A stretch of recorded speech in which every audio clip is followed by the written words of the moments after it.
So ngayong umaga, nung nakaraan, it's all about Christmas. Ngayong umaga, nabanggit sa ating titulo ay Bagong Taon na. No? Di ba sabi ko sa isang kanta, Bagong Taon ay... Okay, tama naman yun. Pero ngayon, sasabihin ko, Bagong Taon, tigil na ang P. Yung P.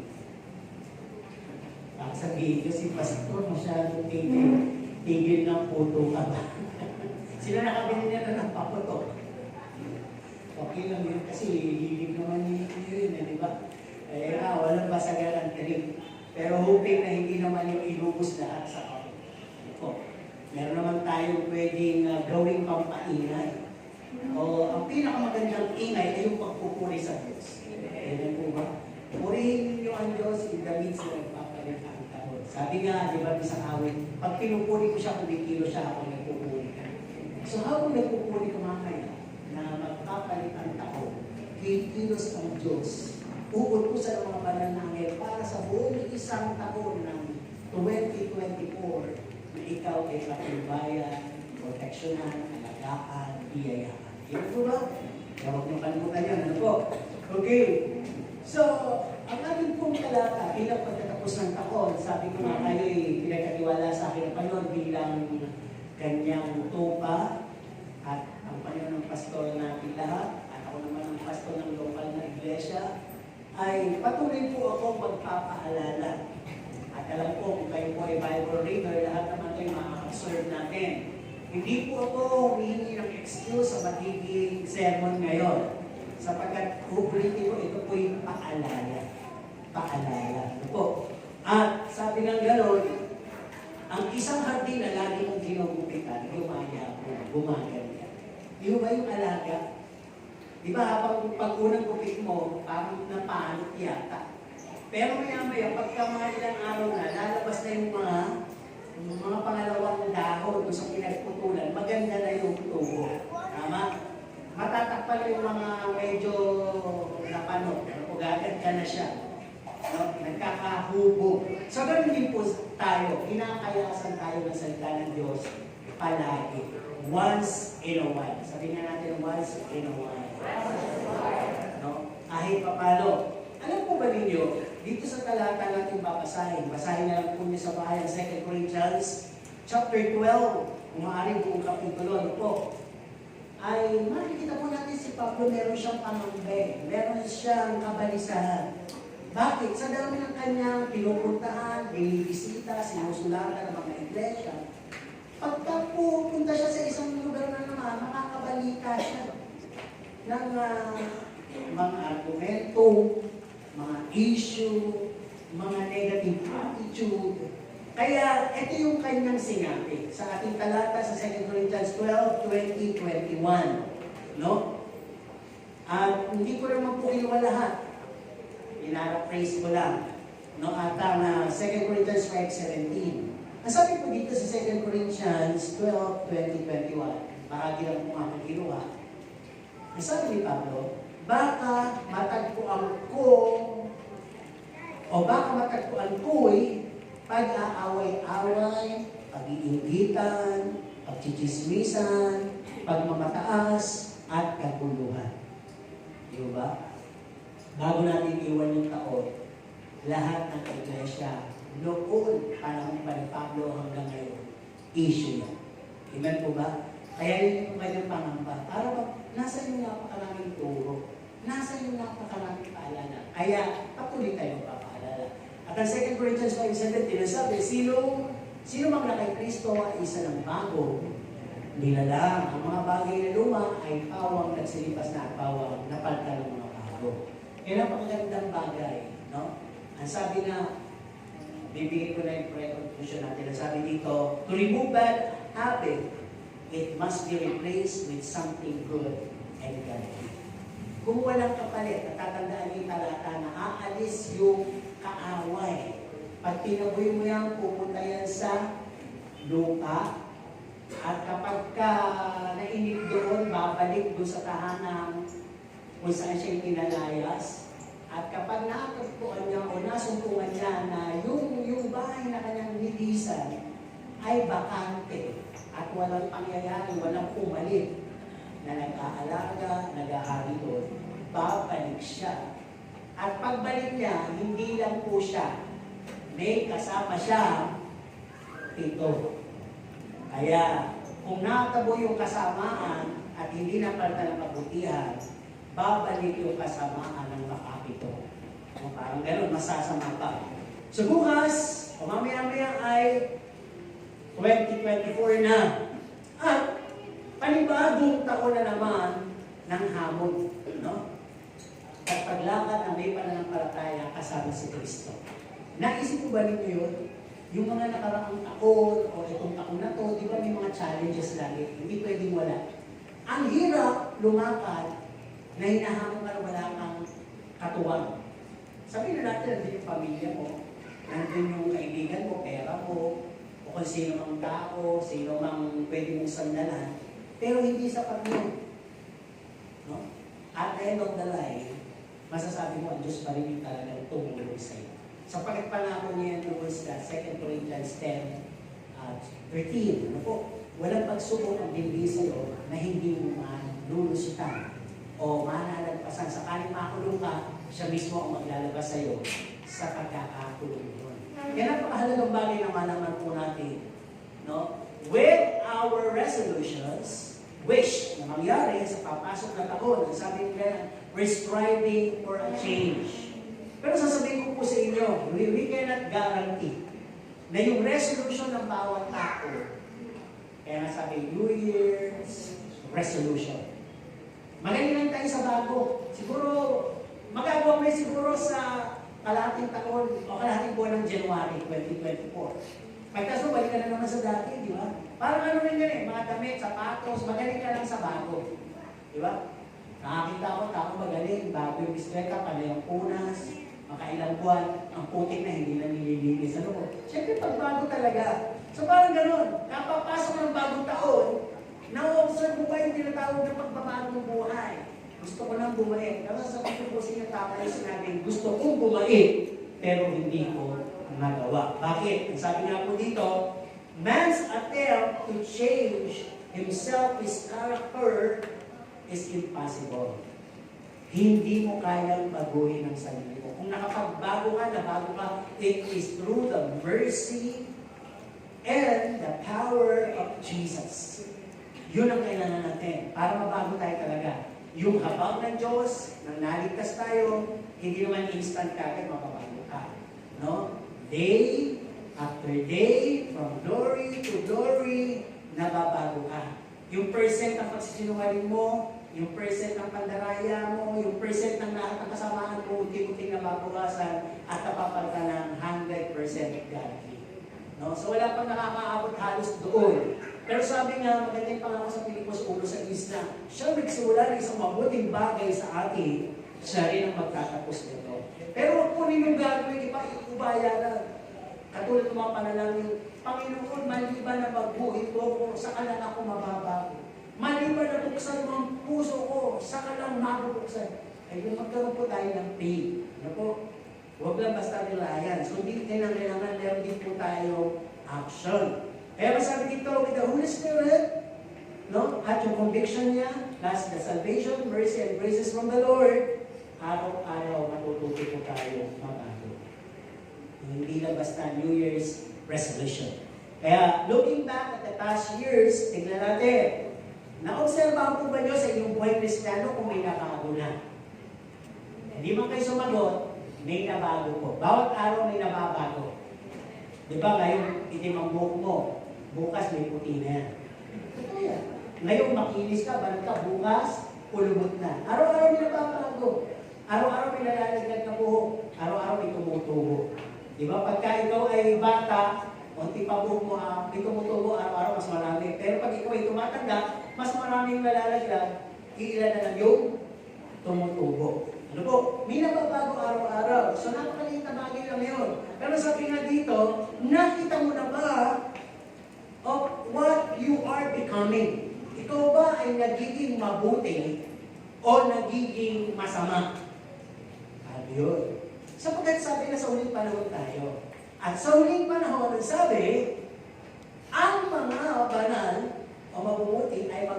magpapakabuti at magpapakabanal. Ngayon, yung mga masama ay magpapakasama pa rin. No? Kaya nga sabi ko dito, saan ba tayo naka-inline sa dalawang to? No? All of us who wants to be good, holy as Christ, to be qualified in heaven. Di ba lahat tayo pag tinanong, sino gusto pumunta sa langit? Diyan pa lang malalaman natin, 5 na lang yung may gusto. Ay, siguro iba-iba yung tanong. Sino yung gusto wag mo nang dumating ang Panginoon? Kasi nauna yung tanong ko. Pero kung talagang ayaw nyo pa dumating, sino naman yung gusto dumating ng Panginoon? Pilit na, ano po? Pero, ibig ko sabihin, tayo mga Kristiyan, dapat nandun tayo sa pangalawang tanong. Yung gusto na natin dumating ang Panginoon. Hindi po sinasabi ng pastor nyo na tigilan nyo kakatrabaho, tigilan nyo kaaaral, o tigilan nyo naman yung nandun kayo ngayon. Ang gusto ko lang sabihin, habang nandun kayo, huwag nyo naman kalimutan ang Panginoon. No? Meron kayong iniipon, meron kayong ini-invest, may pinapagawa kayo, meron kayong pangarap, naglilingkod pa rin kayo sa Panginoon para pag dumating ang Panginoon, ano man yung mga bagay na kakisihan nyo, kasama pa rin kayo sa pagbabalik ng Panginoon. Amen po ba? Kasi pag ang lahat ng ating eyes, attention and heart, napunta na doon sa material things, sa worldly things, wala na sa mga bagay sa taas, sa Panginoon, doon tayo pwede mapahanap. Amen? So, tingnan natin. Sabi nga dito, paano ba natin ma-achieve yung makapunta tayo sa langit? No? The way to achieve it is hard to consider. Ang hirap kong isaalang-alang. Magpipigil ako, narinig nyo na siguro ito. Ang hirap kong isaalang-alang yung mga bagay para mapunta ka sa langit. Tingnan nyo kung kaya nyo ito. Ang sabi kasi, at narinig nyo na ito sa mga sermon, kinakailangan renewing of the mind daily. Diba? Pipilitin mong magpakasimple, pipilitin mong magpakabait, magpakumbaba, pipilitin mong maging mabuti sa kahit sinong masama, at pipilitin mong ibigin kahit hindi ka ibig-ibig. Renewing of the mind yan. Di ba? Ang hirap. At ang sabi, leaving our old friends and habit. Iiwan mo ang mga lumang mong kaibigan o nakasanayan na sa tingin mo naghihila sa iyo sa kasamaan at magiging dahilan na hindi ka makapunta sa langit. Yung mga habit mong gano'n, halimbawa lang, hindi ko alam, nagsusugal ka pa ba? No? O naglalasing ka pa ba? Nagbabarkada ka pa ba? Gumagawa ka pa ba ng mga bagay na immoral? Yan, hindi natin alam. Pero sabi, kailangan matutunan mong iwan yun. Ano ba? Forgetting our dreams and look on things above. Huwag masyadong managinip at mangarap ng panlupa. Tumingin ka na ng mga bagay patungkol sa langit. Di ba? Parang ang hirap. Di ba? Ano ba? Number 4, living a simple life. Yung humility nga po. Aalisin natin yung inggit. Aalisin natin yung kung ano yung meron siya, dapat meron ako. No? Makontento tayo sa kung anong meron tayo. Parang gano'n. Ang hirap po yan. At ang sabi number 5, more of giving and sharing our wealth to others. No, yung outreach ministry. Di mo ba? Ang hirap yun eh. Pinaghirapan ko, inipon ko ito, tapos bibigay ko sa kanila. Share ko lang. Pag dineklaraan isang bagay, tungkol doon, hindi nyo magagawa. Di ba sa'yo ko nag-ipon po ako ng barya? Dahil hindi ko na-ipon. Pero nung nag-ipon ako ng barya, nung binilang ko, halos 13,000. Malaking bagay yun para sa akin. Yung mga anak ko, asawa ko, binigyan ko ng pamasko, sarili ko wala. Nung inaipon ko yun, diniklaraan ko lahat yung bibigay ko yan. Di ba sa'yo hindi ako magbibigay sa loob? Nagagastos ko na naman dito sa loob. Dati pa yun. Halos 10K sa gifts lang. Iipunan ko yun yearly. Ngayon, naipamigay ko po lahat yun sa labas. Sa janitor, security guard, sa mga waiter, sa mga nag-iintindi sa akin sa metro, sa lahat. May nakitira pang tatlo dyan, nakapalo, na hindi. Mga barya nga lang. Kasi ako pa nahihiya eh. Kasi siya rin, barya lang, hindi ko na po pinapalitan. Ako lahat sila appreciative. Alam po ba yun? Hindi ko siya magalaw kahit parang yung araw na yun, wala akong pangbili. Hindi ko magalaw. Naka-plastic, pwede ko masabi. Biharap ko na lang ito. Hindi ko siya magalaw. Nakuha nyo, hindi ko sabihin. Kasi tiniklarahan mo eh. Ngayon, alam ko, blessing ni Lord siya. Alam niyo, hindi sinasabi na paltan. Ang naramdaman ko, super side. Yung nakita mo yung ngiti yung tumanggap, yung nakita makita mo yung parang bagay na hindi nila naintindihan kung bakit binibigyan sila. Meron bang binibigyan na, sige po, bigay nyo na lang din po sa ibang nangangailangan. Sabi ko naman, meron din sila. Intended ko sa'yo. Di ba ba? Yung makita mo yung ngiti nila sa mukha, yun ang ibig ko sabihin. Pagka sa Diyos ka, matuto kang mag-share. Matuto kang magbigay sa iba. Huwag mong sabihin, sapagkat ang Diyos, Diyos ng pagpapala. Ang Diyos mismo bukas palad sa akin. Amen mo ba? Hindi mo lang sabi ko, hindi kailangan tumama sa loto. Hindi mo masasabi, pag-apak sa loto, bibigyan mo lang. Hindi, lalo ka magiging green. Pati tumama ka doon. Amen po ba? Ang dami kumata ko, 500 million naman, tayo bang nagbigay sa mga institusyon? Hindi naman, di ba? Kalimitan kahit gano'ng kalaki ang tinatamaan, nalulugi, nawawala, di bakit? Hindi naman kasi pinaghirapan. Pautang dito, panaya celebration, hindi nila alam. Sabi nga, meron pa, marami pa. Ganun lang po kabilis, durudo na sa pera pag marami at hindi mo pinaghirapan. Di ba? Ano pa? Napakahirap, di ba? Ang sabi dito, deny ourselves will and go to follow Christ. Denying means, kakalimutan mo pinag-aralan mo, kakalimutan mo yung lahat ng bagay na pwedeng purihin ka. Dahil pag hindi mo kalilimutan yun, magiging ka lang maarte. Magiging kang ignorante, di ba? Magiging kang makapobre. Pero pag kinalimutan mo yun, magiging katulad mo si Kristo. Hari, pero naglingkod. Tama po ba? So, right heart. Ano ba? Masabi dito, lahat ng bagay na yan, may paliwanag kasi dyan. Gusto mo pumunta sa langit, gawin mo yung mga sinabi ko. Gawin natin yung mga sinabi ko. Ang paliwanag dyan, ito lang simple. Tayo kasi lahat are travelers and pilgrims in this world. Di ba kung ikaw ay papasyal ka lang sa Pampanga, papasyal ka lang sa Baguio, yung pagpasyal mo ng isang araw, kailangan mo bang bumili ng bahay doon? Kailangan mo bang mag-invest doon? Pumasyal ka lang. Dumaan ka lang. In-enjoy mo lang yung mga bagay sa lugar na yun. Pero kung mag-decide ka na mag-i-invest doon, lagi kang pupunta yun. At babalik-balikan mo yun. Ang gusto ko lang ipunto dito, dumadaan lang tayo sa mundo, mag-invest ka sa langit. Tama po ba? Yun ang magkaroon ka ng investment. Paano ba ako magkakaroon ng investment sa langit? Simple lang. Yung kayamanan mo dito, ipaputbud mo. Maglingkod ka sa Diyos at ang Diyos ang bahala magbigay ng kakakuha mo pag kinuha ka niya. Diba? John 14, 1-5. Huwag kayo mag-urbihanan. Naghahanda ako ng lugar sa inyo. Pag nahanda ko na, babalik ako, uuwi ko kayo. Kailangan hawakan niyo yung pangakong yun. Dahil, di ba, ganito kasi yung subdivision dyan, pagkatapos ng tuloy, di ba may subdivision dyan? Alam niyo naman yung aming ina. Kahit na kami matatanda, gusto kami ipag-invest. Gano'n, ang mga palakatol. Sabi niya, bakit ka ka dyan, kumuha ka ng lote, gusto kang bigyan ng bahay dyan. Dahil gano'n pag nandito. Sinamahan ko naman, sige, mami. Pero hindi ako interesado. Parang matigil na siya. Alam mo, pagsama ko, ang worth ng bahay ito, simula sa 3 million. Hindi pa yung gano'ng maganda. Papagandahin mo na lang. Up to 8. Parang gano'n. Tapos, ginagawa pa lang yung notice sa likod. Ginagawa pa lang ha. Puno na. Kaya sabi mo kay mami, tingnan mo, gusto mo. Ginagawa pa lang, wala pang ang bako, di pa nagkatapakan ng lupa. May-ari na. Di ba? Ang gusto ko sabihin yung investment na kung talaga interesado ka dyan, maaga pa lang nagpunta ka na, nagpariserta ka na, naguhulog ka na, habang dinidevelop. Kaya sabi ko, tila mo, mami, tapos tumingin kami ng mga bahay-bahay sa Kabanatuan, may 2 million, may 3 million, ang lalaki. Pero sabi ko, mami, hindi maganda. Papagawa ko yan, ubus ang pera mo. Hindi practical, maganda yan, ang laki. Paano mo mimintinahin yan pag tumatang ka? Nakita ko si tiyahin ko na kakayaman, tumanda, ang daming wasak na, hindi na niya nagpagawa. Sa laki. Pero ang ganda doon, pinagsusyutingan, di ba? Sikat, pinupuntahan mo, sa laki.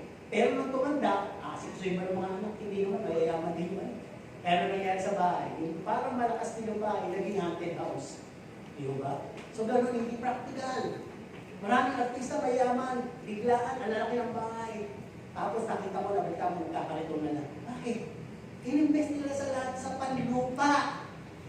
hindi pinaikot ang pera. Gusto agad yung bigla kung narami silang ng kayamanan. Bakit? Kanino mo pinipresent yun? Sa tao. Present mo ang buhay mo sa Diyos. Ang Diyos ang bahala. Magpayaman sa'yo. Spiritually. Dapat mayaman tayo spiritually. Sabi natin sa katabi natin yan. Go. Okay, let's give it a try. Kung pa lang kayo dito, napakabago yung ang paliwanag. Let's give it a try. Sabi nga dito, bagong taon, tigil na ang P. Ano yung P na mga pag-uusapan namin? Nasa talata. Di ba? Matatagpuan yung P, pag-away-away, pag-iigitan, pag-idiskusan. Isa-isayin na natin sabi dito. Putting a period on the following P. Tagalog yung mga P. Okay, ang una na natin, binanggit naman dito. Tigilan na ang paninibugo at pag-iigitan. Lahat ng tao meron. Ako din, meron yan.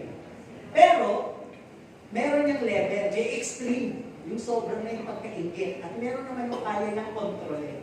Yung kaya niyang i-medicate yung sarili niya. Yung kaya niya agad deadmahin. Diba? Nasabi kasi dito, this is one of the spoiling attitude na meron ng mga Pinoy. Ang Pinoy lang naman talaga napaka-usay pagdating sa kaingitan. Sabi ito, pag hindi yan nawala sa'yo, alipinin ka niyan. Di ba sabi nga, kung walang inggit, walang galit. Tama naman. Totoo naman yun eh. Ba't galit ka doon? Naiinggit ka. Yun naman talaga i-issue nun. Kaya ka galit, naiinggit ka. Pero kung wala ka naman kaiinggitan, ikaw ba magagalit sa pulubi? Ay nagagalit sa pulubi na namamalimos, nagagalit ka rin dahil dinugumeno sa sakyan. Dahil dinidikit yung mukha doon sa salamin, di ba? Nagagalit. Pero yung wala ka namang ginagawa yung pulubi, magagalit ka, hindi. Pero pag nakakakita ka ng mayayaman o dumadaan sa sakyan na mabibilis na hindi naman talaga ambulansya, may ingay, nagagalit ka. Bakit? Prestige yun ah. Sino bang politika yun, di ba? Kasama na rin po yung inggit doon. Kasi sabi nga dito, pag inggit ka, it will give you insecurities. May pakiramdam ka na nag-insecure ka. Ano pa? It will push you, itutulak ka niya na ikaw ay mangutang, hindi naman magsumikap ng sobra, gawin, gabi ang araw at araw ang gabi, mabili mo lang yung meron siya. Kung ano yung meron siya, ang laki ng TV niya. Bibili ako kasi laki ng bahay. Ay, mangungutang mo na yan, di ba? At talagang gagawin mo yung lahat, makabili ka lang, ang sabi, magkaroon ka lang ng higit pa sa kung ano yung meron siya. Kung meron kang 5 hektarya lupa, ako makabibili 10. Ayan. Dahil naiingit ka yan, di ba? Kaya sabi dito, this causes us to overthink. Pag nakakita tayo ng mayaman, nakikita tayo ng sobrang magdamit, mag-makeup, o kaya magagos pa nila mga sinusot na mga alas, marami tayong overthink. Diba? Ano sinasabi natin? Baka nag-board up ng kampo niya. Baka may sugar talaga yan, may sugar mami yan. Diba? Lahat na lang gano'n. Ano lang yan, siguro tumama sa loto yan. Marami yung mga panukala. Pero lahat po yun, nagsisimula lang doon sa naiinggit ka. At sabi nga dito, kapag ikaw ay nag-overthink at naiinggit, it will cause you to gossip others. Kikismis mo kahit hindi totoo. Kubalita ko yung pamilya niyo, may mga sindikato yan. Diba? Yung nakakapag-hindi ko agad ng kwento, yung politika yan, wala ko. Yung pera ng bayan, inuubos yan. Ayan, dami man. Pero kung diyan ka, totoo, mga narinig-rinig lang din natin mga issue yan. Kaya nga sabi dito, you will become always angry and wanting to see the fall of your neighbor. Ando ka na lang sa isang araw, babagsak din yan. Isang araw, mapapankrupt din yan. Isang araw, makikita rin yung ginagawa niya kung bakit siya ganyan. Ayan. Alam po ninyo, minsan pag-ingit ka, it will turn your life into bitterness. Diba? Hindi bitterness. Bitter. Magiging kang bitter. At imbis na maging best ang buhay mo, naging kang beast. Alam mo yung beast? Yung mga kalapin mo, parang beast fire. Yung naging ka ng beast. Naging ka ng malahayo kung pag-uugali mo dahil lang sa iyo. Okay? Pangalawa, tignan natin ang pangalawang P. Ang tuntahan. Diba meron din sa kabalatuan, tagpuan. Medyo, ano yung tagpuan? Restaurant pala, kainan. Magtatagpuan tayo doon. So, tagpuan sila mga magsusyota. Tagpuan ng magbabarkada, tagpuan ng magkatropa, kumakain ng Andy Wings. Ngayon, ang ibig sabihin lang dito, ang sabi naman kasi ni Pablo, baka maabutan ko dyan ay, di ba, pagkatalo, pagkikigitan, pagchichismisan pa sa Bible. Puntahan, pupunta ka pa sa bahay ng iyong kapwa to bring bad news and gossip. Alam po ba ninyo, isa to sa 7 karumal-dumal na kasalanan na nagdalit ng Diyos. Alam niyo, si Pastor na sabi, Proverbs 6:17 to 19. Verse 18 na sabi, mga puso sa kapwa'y walang mabuting isipan. Mga paang ubod-tulig sa landas ng kasamahan. Ibig sabihin, pupunta ka doon, mamamasahe ka, mag-effort ka, magdadala ka pa talaga ng pamilyar ka. Para lang, may kungkating kayong usapan o may pag-usapan kayong kapatiran. So, tigilan yan. Sabi sa Proverbs 16:28, it separate close friends. Mapag-iwan din magkakaibigan. Mapanlalamig nito ang mga samahan. At sabi sa Proverbs 26:20, without a gossip, yung pagkatalo, titigil. Pero hanggang merong gumagawa ng gatong, yung pupunta pa sa bahay ng may bahay, aalamin pa yung mga sitwasyon, hindi titigil ang gulo. At ang sabi sa 2 Corinthians 12:20 sa binasa natin, this is prohibited among Christians. At ito ang alala, ang pinag-aalala o ang tinatawag na kabalisahan ni Pablo.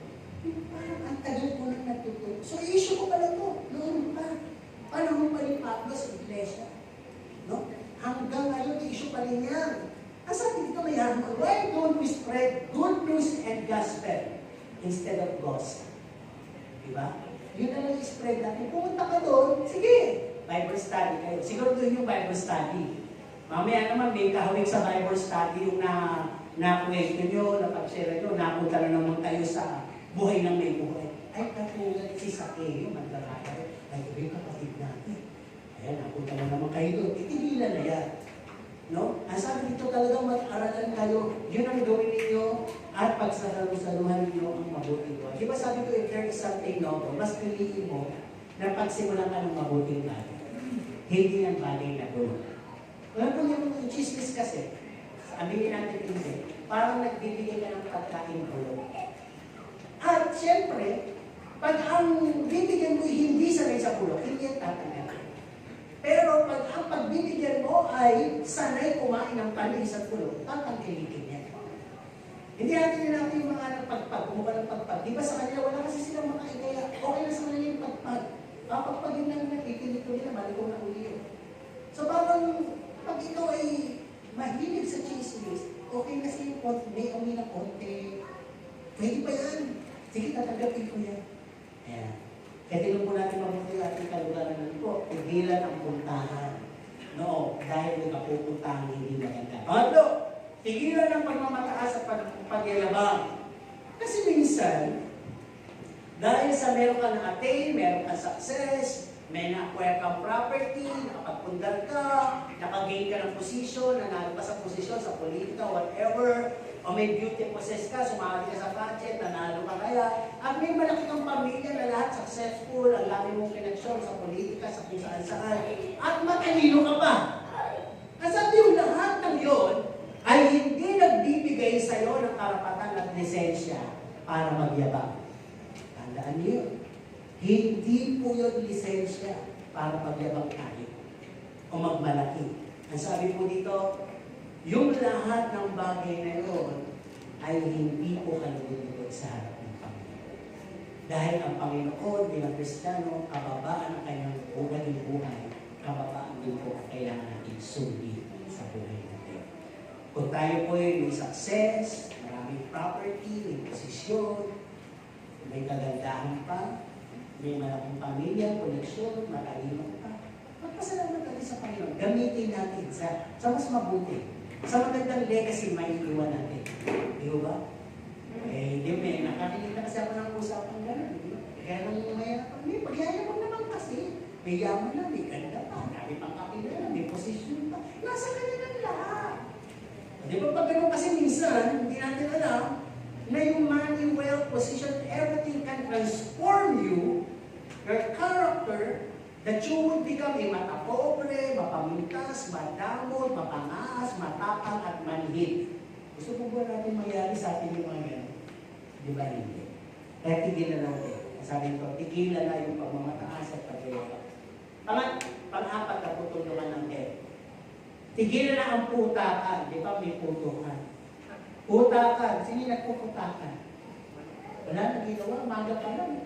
Umuputa ka na. Sino malimit magputakan? Okay pala away-away. Yung mag-asawa. Di ba? Pag hindi mo naninakita, pag yung manok kayo umitlog, umuputa, di ba? Kaya pag kayo pumuputa, zero kayo. Diba? Itlog, diba? Kaya pigilan na sabi ito, it's just normal to have arguments. Sa mag-asawa, sa may relasyon, sa kahit sino, nanay, tatay, anak, magulang, pagbiyenan, natural lang na minsan magkaroon ng pagtatalo.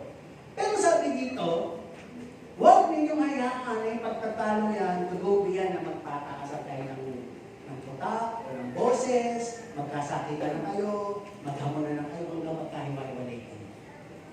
Kaya nga sabi ko, nagtatalo kayo, nag-aaway kayo, huwag nyo hayaang lubugan ng araw. Mag-usap kayo. So, paano nangyayari? Talakayin natin, narinig ko dito, sabi dito, ano ba pinagtatalunan ng mag-asawa? Yung common arguments. Unang, pera.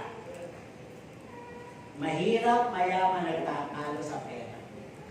No? Mahirap, mayaman. Anong pinagtatalunan? Yung mishandle. Sino ba talaga handle ng pera? Etong umandel, bawala nga yung tatay, sugaro naman. Diba? Yung nanay naman, makaprecho naman. Diba? Kaya sabi, mishandle ng pera, misbudget, kapipigilan ng sweldo, masarap ang ulam, una hanggang 5 araw, pagdating kaaning, gulay na lang, tuyo na.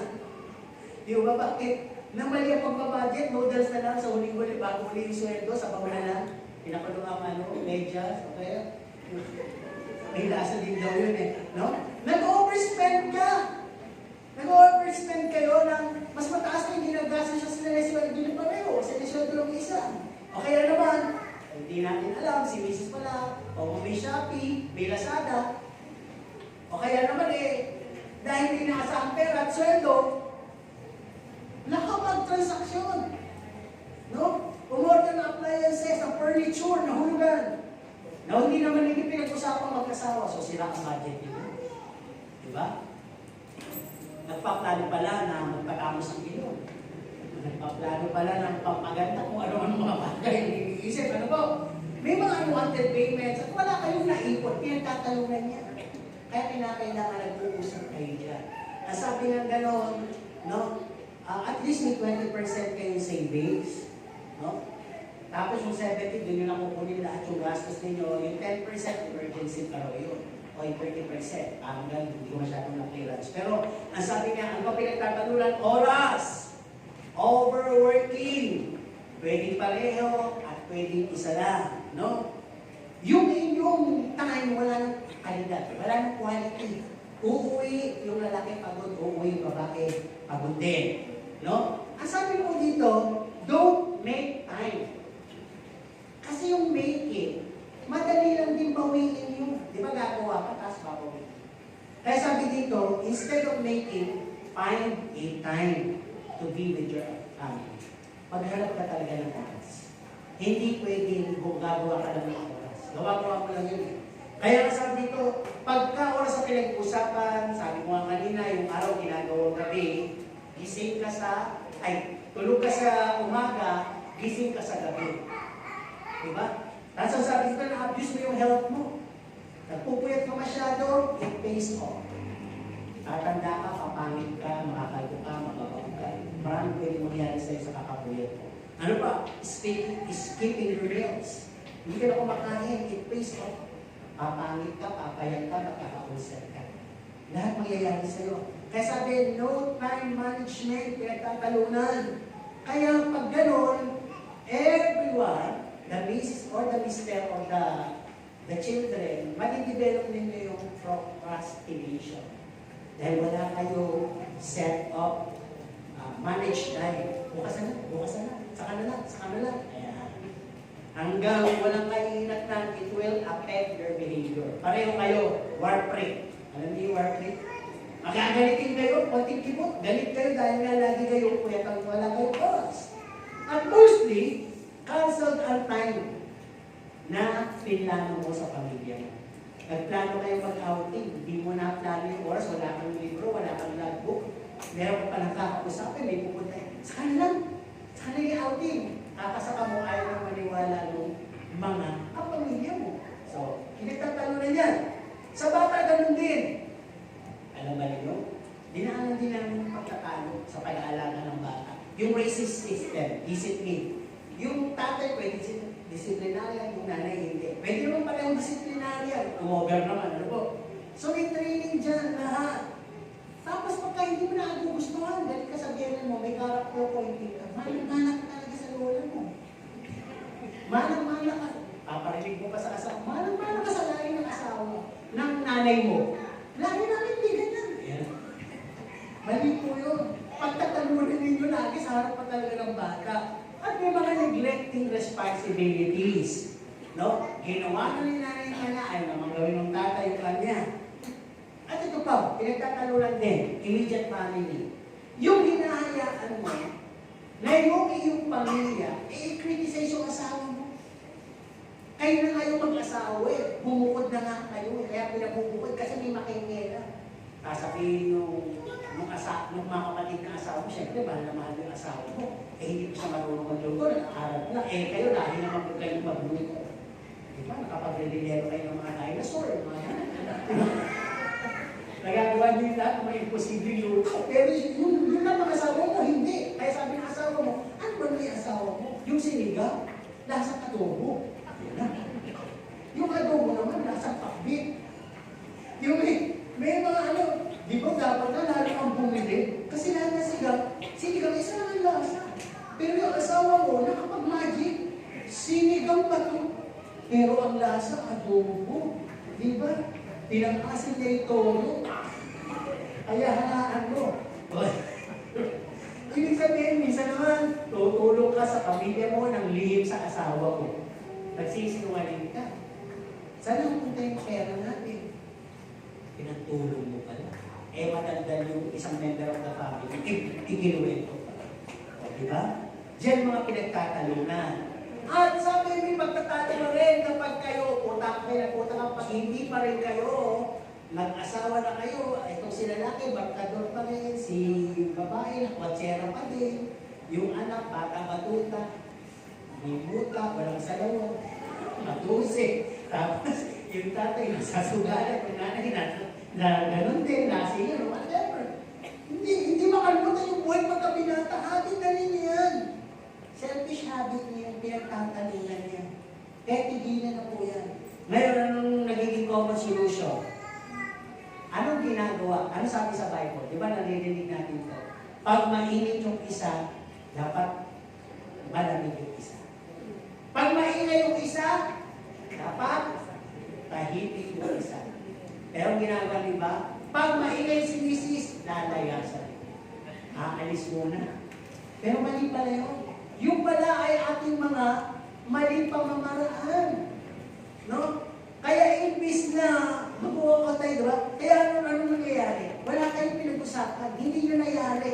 Kaya uulit-uli yan. Magkakaroon na naman ng ingayan. Ngayon, uulitin na naman yung lalaki o yung babae yung aalis. Wala na naman kayong masosol. Ang tawag doon, o kaya naman may napupuna ka ng hindi maganda. Peace keeper ka. Hindi ka peacemaker. Hindi na lang magsasalita ka. Walang gulo. Nakikita mo yung anak mo. 5 years old pa lang, naninigan din yun. Hindi na ako magsasalita. Eh kasi ganun din yung tao. Eh, sasabihin ko lang naman, eh maana sa'yo yan. Kaya na, peacemaker ka na lang. Ano ba? Ito pa, yung suhol lusyon. Ibig na solusyon. Suhol lusyon. Pag hindi papa o ni tatay may dala, bulaklak. Hindi na sa bulaklak, regalo, bagkaya, kopya, siomay. No? Nasasaya si Mrs. Ito naman si Mrs. Dadaan naman sa intimacy na kalibo na. Todo babago pa. At merong mga pera na bruises sa kama. Dadaanin na lang sa ganun. Nung nawala na may tatanungan. Mali po pala yun. Huwag natin sabihin, gawin yung mga bagay na yun. Kung may nangyayaring gulo, bakit hindi mo sabihin sorry? Dali lang mo sabihin sorry, di ba? Kaya daw hindi masabi yung sorry dahil may tendency ulitin. Di ba? Sino dito yung nakarinig na sorry ka na sorry, sorry ka na sorry. Kung may aura dyan, ikaw na naman. Uulitin mo rin naman. Kasi yung sorry kasi nakapagbibigay ng paalala, ng conviction na nakagagawa ka ng hindi maganda. Okay. Masabi nga dito, isa pa sa mga common solution is keeping the pressure for yourself.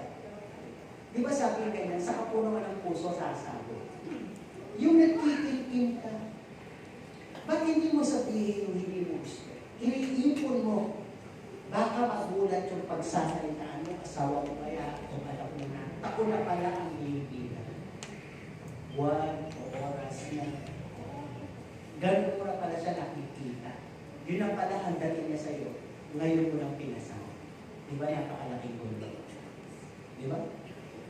Sino dito yung naniniwala pag sumabog walang nangyari? Naisip tayo, magutok mamaya po. Sa bawat pagsabog, may nangyari. Kaya kung meron kang pasasabugin, sa bibig nyo, pasabugin nyo naman yung gabi.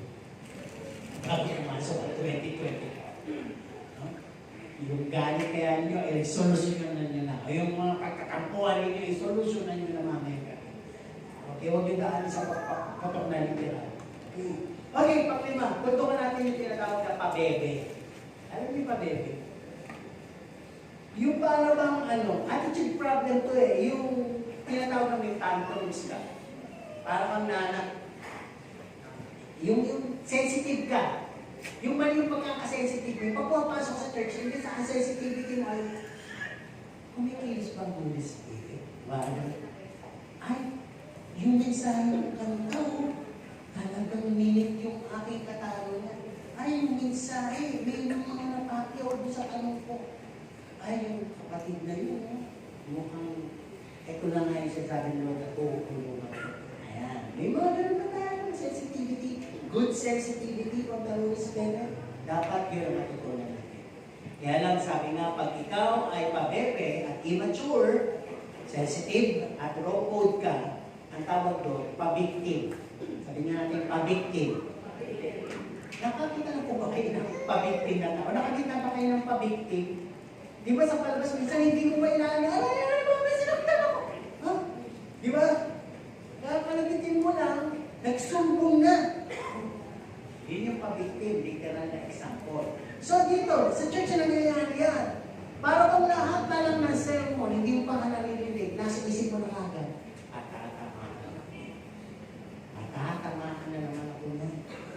Kaya tuloy nangyayari, baka sa kaawin, linisin talaga yung tenga mo eh. Aapihin ka, accuser of the brethren talaga kaawin, pag yun ang nilagay mo sa isip mo, talagang yung isip, dadayain ka.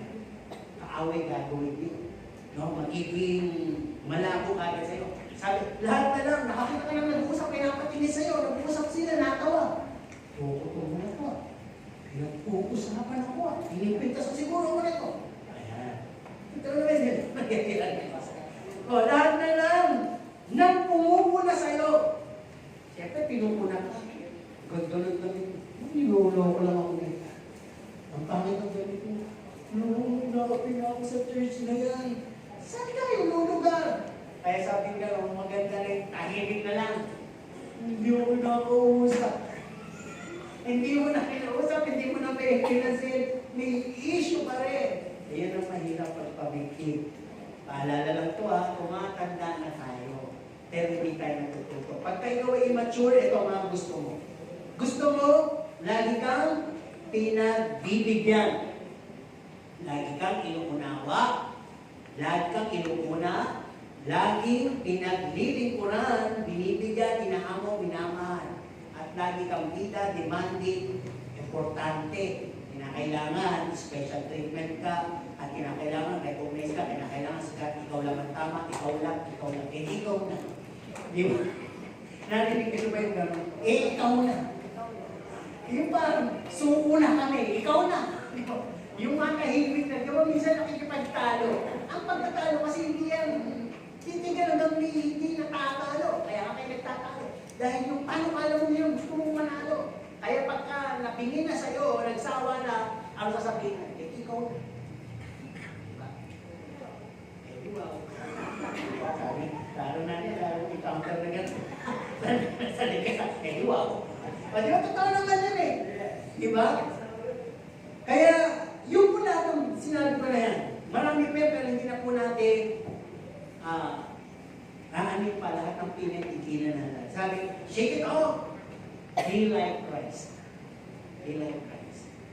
In all of these, ang sabi ng ganyan, advocacies, ministry, always put humility.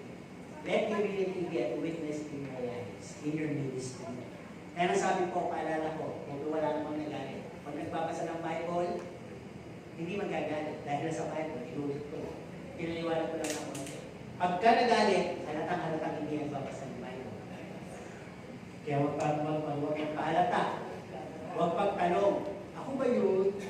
O huwag magsabi, pinutamaan ako ni Pastor, lalo na kayong halata. Na kayo.